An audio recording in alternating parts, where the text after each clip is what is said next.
Everyone knew my husband adored me. Our only regret was that after 3 years of marriage, we still had no child. So when I found out I was pregnant, thrilled, I rushed home to tell him. But the man who had loved me for 7 years showed no joy at all. He gripped the ultrasound report, his face dark with sarcasm. Cheated on me and still smiling. Should I celebrate for you? I was too soft on you. And now you expect me to raise another man's child? I froze, unable to understand what he meant. Until he threw a medical report onto the table. I have azoospermia. So tell me, how did this baby end up in your womb? I stared at the diagnosis, my mind going blank. Fitz Rensselaer looked at me with cold mockery and rage. Say it. Tell me this child is mine. Playing innocent while sneaking around behind my back. I really underestimated you.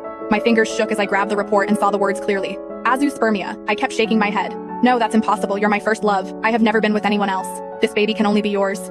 Fitz stood and snatched the report away. Still lying? Haven't I given you enough money, love, everything?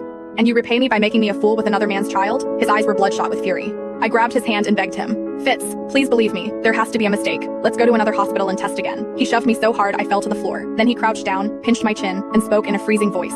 This report came from the city's top hospital. You still think it's wrong? What were you thinking when you ran home with that ultrasound? Only then did I realize tears were running down his face. Yet even crying, he kept cutting me apart. Were you happy because you were finally carrying a child that wasn't mine? Or were you planning how to lie to my face?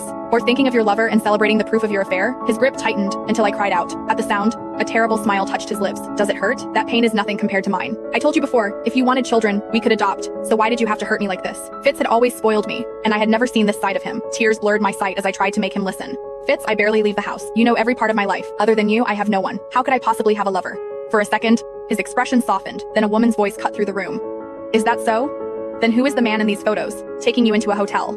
We both looked up.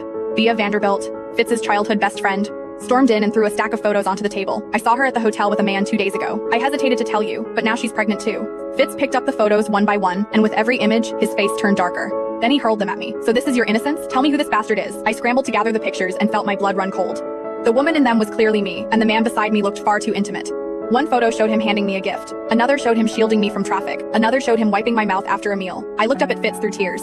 He's my brother, my real brother. He just came back, and I wanted to introduce him to you. Before Fitz could speak, B sneered. Your brother? Everyone knows your family lives overseas. Why would he suddenly appear now? And if it was so innocent, why didn't you tell Fitz sooner? My lips trembled because I had tried to call Fitz several times that day, only to be hung up on. I did call you. Check your phone. I'm not lying. But Fitz threw his phone onto the table and stared at me like I was filth. There are no calls. Jenny. After 7 years, I finally see what kind of woman you are. I checked the call log with shaking hands. There was nothing. Then B delivered the final blow. Fitz has azoospermia, and you still expect him to believe that child is his? My chest turned cold as I stared at Fitz. Why does she know about your condition when I don't? He looked at me with nothing but disgust. Then he grabbed my wrist, hatred filling his voice. That child will be aborted today. And if you keep resisting, either the bastard in your belly dies, or you die with it.